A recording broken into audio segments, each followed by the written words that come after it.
We begin with alternate nostril breathing, and I want to put you at ease. If you are a little confused about the coordination or what's going on, don't worry. You can't mess it up. Everything's going to be okay. As long as we are breathing mindfully, gently, we're in good shape.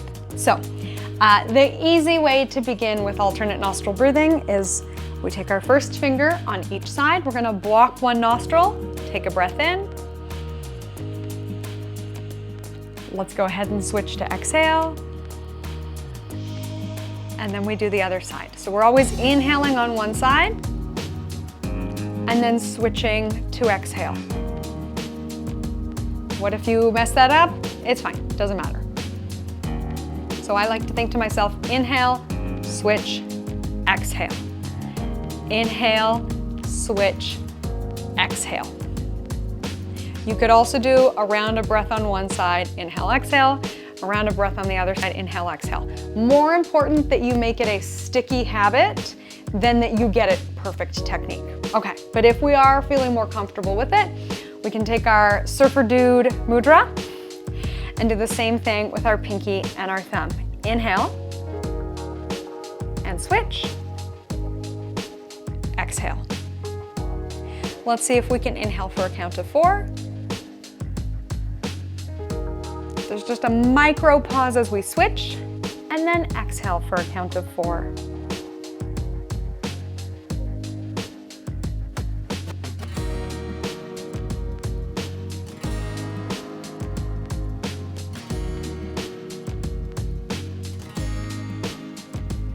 So still keeping with that pattern, inhale, switch, exhale. And if you can keep going while listening to me, noticing how this practice lands for you. So if you notice by chance you are overthinking or really tense or efforting too much, let's see if we can take off a little layer of that effort and just let it be. Let it flow, let it be. Giving ourselves a little pat on the back for working on this habit. That is the most important thing we can do.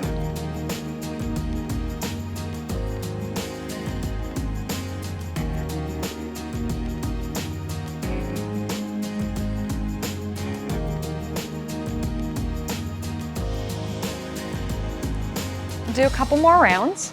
Let's see what we can do to just make it feel more natural. That might mean adjusting the hand position. We could even do it just as a visualization, not using the hands.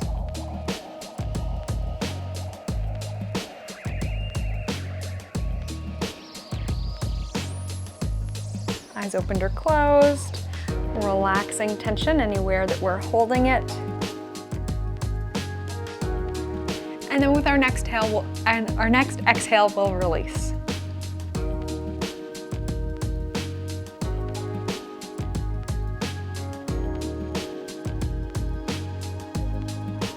Let's do a full round of breath to reset. We may like to exhale from the mouth. This kind of pursed lip exhale, like we're breathing through a straw, can be cooling. There may still be some heat where you are, and that's one way that we can feel a bit more chilled out. And we'll get into our Kundalini circles. So we sit tall, putting our feet flat on the floor if we're in a chair, or any comfortable way if we are seated. We got this wide base, so maybe taking feet wider if you're sitting in a chair, because we are going to move our center of gravity around. And let's draw some circles, feeling out the range of motion for yourself. So think about what you've been doing lately. If you've been really stiff and you're getting into some big movements, we can back off a little bit. Maybe you've had some digestive troubles, bigger movements might be uncomfortable. Maybe this feels like a nice release in the hips and you want to do some like really big movements, even catching ourselves or walking ourselves around with our hands. Totally fine. So we're just going to keep doing our Kundalini circles, spinning around like a top, listening to our bodies. Sometimes it feels good to be more in the front range of motion, going back and forth instead of drawing a complete circle. And then I usually like to say, noticing where you're holding tension in your own body. So I feel like I'm unusually tight on this side today. So then I could spend more time in here loosening up this spot. So letting our bodies tell us where we need to be doing the most work. It's still balanced, we're still going all around, but we can tune in and, noticing however it works for you. But I will say, let's call this the halfway point. So if you've only been circling one way, let's be sure to circle the other way as well. And if we got confused about which way we were circling, it's okay. I want to put you at ease. Everything will be okay. We're moving, we're breathing. That's the important stuff.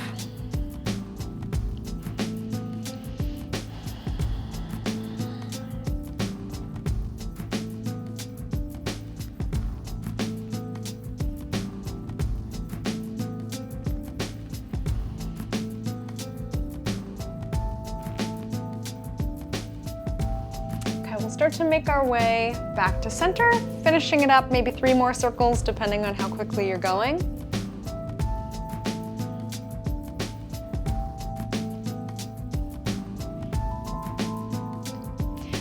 We'll come back through. Let's give those shoulders a few rolls, resettling, checking in with how we're feeling, how that worked for you. And really every step of the way, I encourage each of us to tune in and see, because sometimes we come to a technique that either doesn't work well today or really doesn't work for you at all. Okay, we'll do our movements of the spine. So we'll do cat and cow, and we'll be on all fours. You could always stay seated and just do the spinal movements as you are. Or if you would like to join me on the mat, let's come to an all fours position. And we may like to start in child's to set our alignment first before we begin. Settling back, letting our body weight rest down.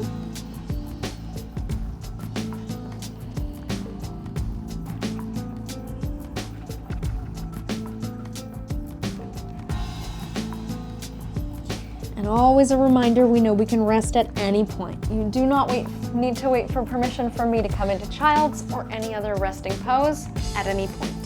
But if we're ready to warm up our spines, let's come into a strong all fours position, spreading our fingers wide, pressing down through our knuckle joints, pressing down through the tops of the feet. And we'll move our spines, arching one way and then the other. So if we've done cat and cow before, we know that we tend to do our spines kind of like the letter U and then like a rainbow. We may like to ripple that movement starting at the tailbone, rippling through the spine until we finally get to the crown of the head. And then as we come into the next pose, same idea, starting at the tailbone, rippling through the rest of the spine. So this helps us to channel the element of water as we move into a drier season. And the same as we did with our Kundalini circles, we can have a lot of freedom as we move through this.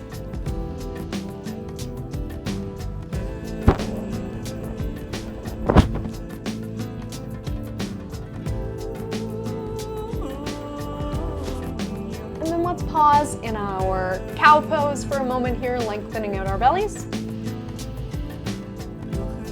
And then opportunity for a pause, we can rest back in child's, or maybe we like downward dog at this point, tucking our toes, lifting up.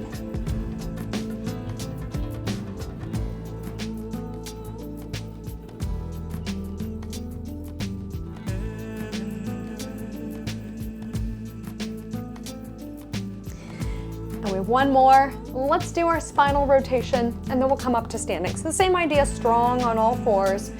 We can rotate from a seated position, right? So we don't always have to put weight on our hands, but it does tend to be a nice, familiar pose for most people that I work with. So I'll give us that option. Okay, we're gonna take one arm, twist to open, pressing down with the bottom hand, lifting up and stretching with the top hand, coming back through center, sweeping under. That's our flow. Inhaling to lift, and then exhaling to release. For some of us, it may feel quite restricted, getting up to the top. That's okay. It's all part of the process.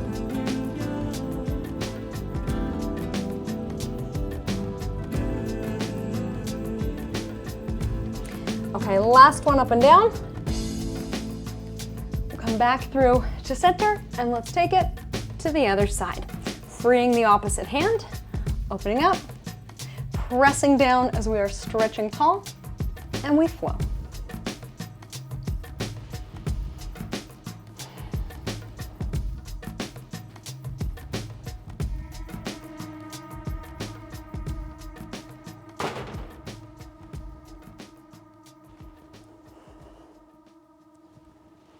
Couple more.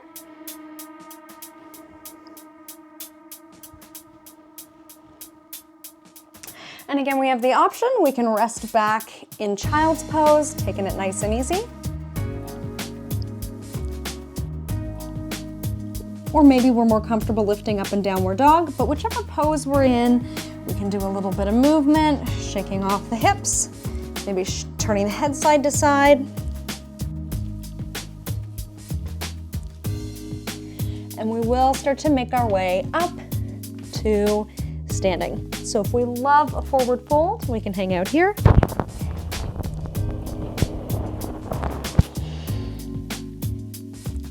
And as we're ready, coming all the way up, standing in mountain pose, readjusting as we need. Let's circle sweep our arms, honoring our range of motion in our shoulders.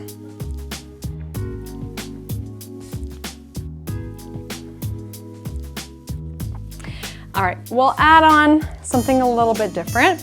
We don't always do this one, but it can be nice to kind of shake our energy off. So we're gonna inhale up, and then as we exhale, we can do a harsh exhale through the mouth and really shake those hands off. Kind of a low impact way to get some intensity into our movements. And we can be dropping the heels or bouncing the knees at the same time.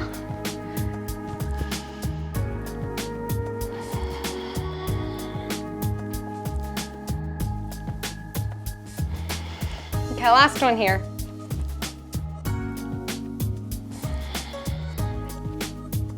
Excellent. Okay, let's do our lateral flexion. So we did rotation of the spine, front and back movement of the spine. We're gonna do our side to side movement of the spine. Let's take our fingertips behind our ears, and we might be more comfortable with feet hip width apart. And we're gonna take elbow down on one side, up on the other.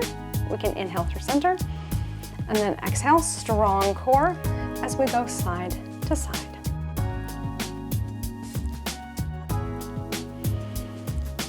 So we have a little reset at the top with our inhale. And I find that with the bent elbow, it helps us focus more on like a strong crunch down the side of the ribs. Now you may be more familiar with a style that has us reaching one arm all the way up, one arm down. That's okay too.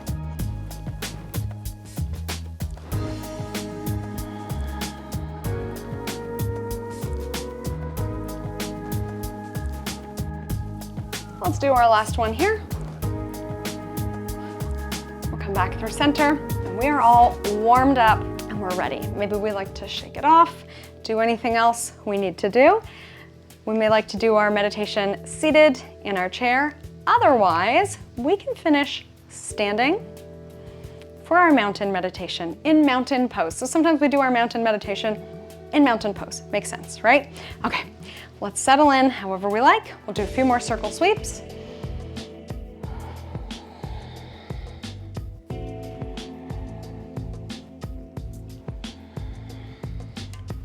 The last one here. And then maybe we like to do a shake off of the hands or a pursed lip exhale. And then let's settle into our own personal mountain. So in mountain pose, generally, we have our toes pointed forward, and we can point palms forward to help increase the length across the chest. Option to close the eyes. And if we want to keep our energy up, I would say we can lift the chin a little bit here. Generally, dipping the head down can be a little bit more sleepy feeling. Or sometimes it feels a little bit more pensive, more closed. We think about ourselves more with our heads dipped down. And if we lift our chins slightly, sort of opens our awareness to think about the world around us. And let's bring into our minds the image of a beautiful mountain. And let's see all the seasons pass over the mountain. Right now it's September. Maybe your mountain has apple trees or other visual representations of the season. We watch the leaves change color as the days get shorter and autumn comes into the land.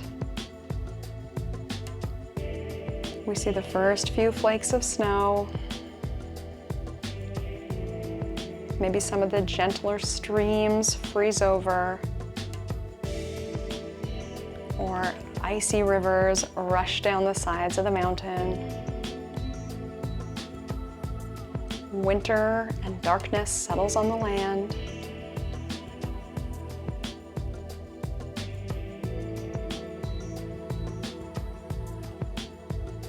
The days begin to get longer, afternoons stretch into evenings. Springtime comes, the land begins to defrost.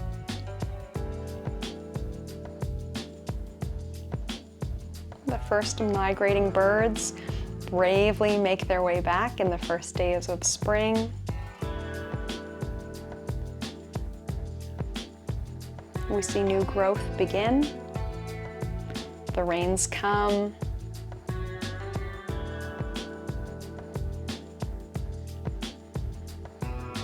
The world warms up. The heat of the summer comes. The sun blazes overhead. Evenings stretch on for hours, and the nights are short and warm.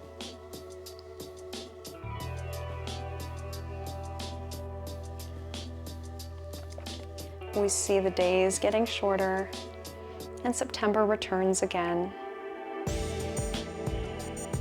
And we can bring this image of continual shifting renewal into ourselves anytime we like.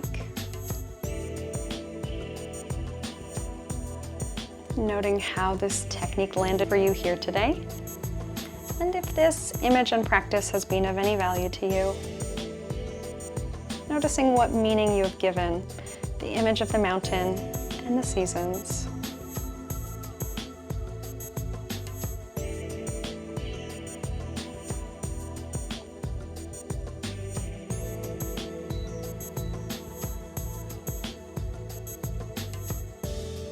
Feel free to stay in this mountain meditation as long as you like. And let's bring our hands together at Heart Center. Thank you so much for choosing to spend this time with me here today. From my light to yours, namaste.